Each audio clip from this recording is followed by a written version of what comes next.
Dondarı kəndimiz.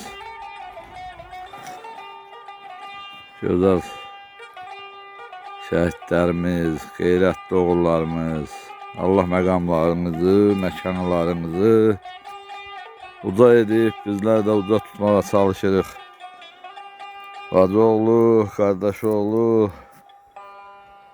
sizlər də var olun. Allah canınızı sağ eləsin. Hər birimizin müqəddəs borcudur bu məkanı, bu keçid məntəqəsidir. Buranı ziyarət etmədən bu torpaqları ziyarət etmək həqiqətən də doğru olmazdı. Allah rəhmət eylesin.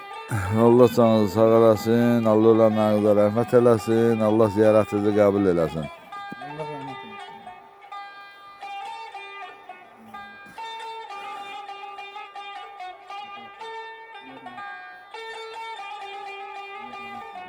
Allah canınızı sağ eləsin. Amin.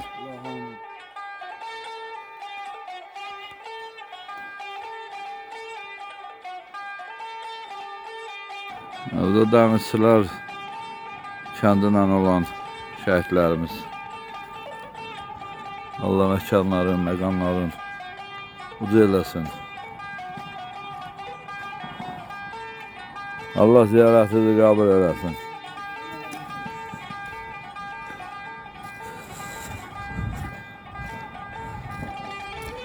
...31 Yanvar 2026-cı il.